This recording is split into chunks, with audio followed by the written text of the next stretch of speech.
دستور حیات اور منشور زندگی بن جاتی ہے۔ لیکن اگر اللہ تبارک و تعالیٰ کسی چیز کا بار بار تذکرہ فرمائے تو معنی یہ ہے کہ اس کی ہمیں بہت ہی زیادہ ضرورت ہے۔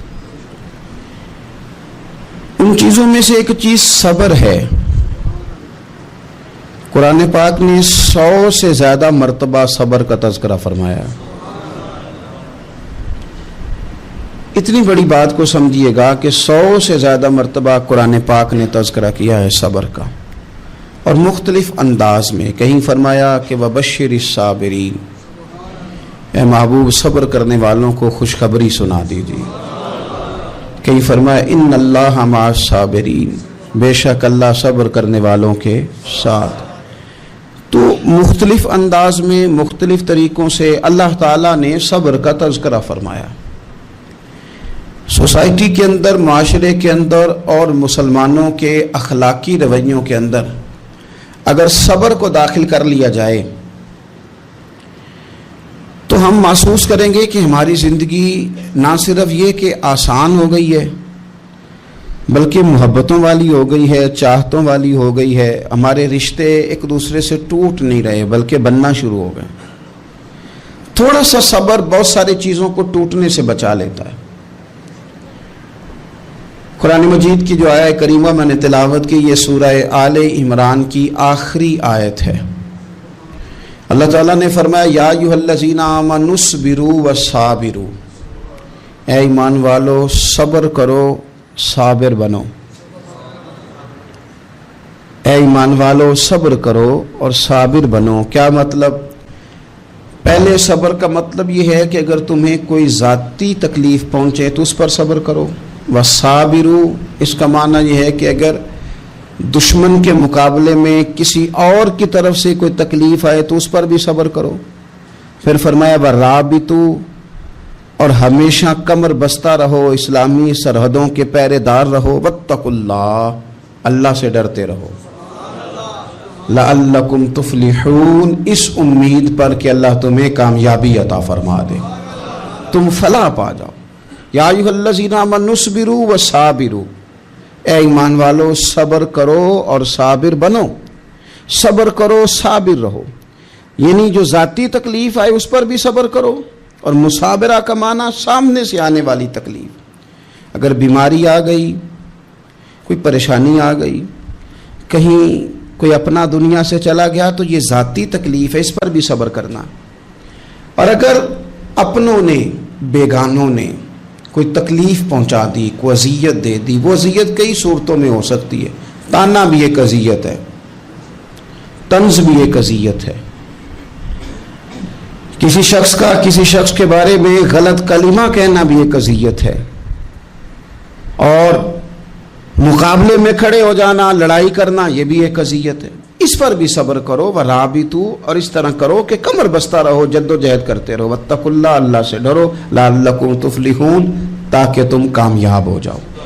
صبر جب آپ کرتے ہیں نا اور صبر کا ارادہ کرتے ہیں تو اللہ تعالیٰ صبر کی توفیق بھی عطا فرماتا ہے۔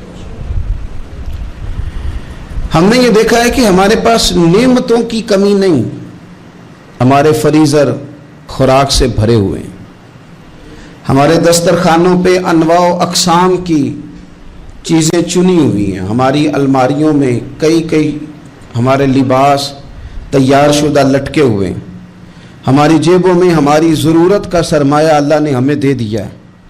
لیکن اس کے باوجود جو لوگ ایک دوسرے سے پیار نہیں کر پا رہے، جو ایک دوسرے کے قریب نہیں جا پا رہے، تو اس کی وجہ یہ ہے کہ صبر نہیں رہا، حوصلہ نہیں رہا، کسی چیز کو برداشت کرنا ہمارے مزاج کا حصہ ہی نہیں رہا۔ اور پھر چونکہ امت مسلمہ نے انقلاب برپا کرنا تھا، دنیا کو پیغام حق دینا تھا، اگر ان کے اندر حوصلہ ہی نہیں ہوگا، اگر انہیں صبر ہی نہیں کرنا آئے گا، استقامت ہی نہیں ہوگی، کہیں رکنا ہی نہیں آئے گا، تو یہ میدانوں کو سر کیسے کریں گے؟ کامیابیاں کیسے ان کا مقدر بنیں گی؟ رمضان المبارک میں بھی ماحول یہ ہو کہ افطاری سے 1 گھنٹہ پہلے نظر پوری ٹک جائے گھڑی پہ، اور تھوڑا سا بھی صبر مشکل ہو۔ اور رمضان المبارک میں سحری کے وقت میں اگر دہی والی دکان پہ بھی جھگڑا ہی ہو رہا ہو، اور شام کو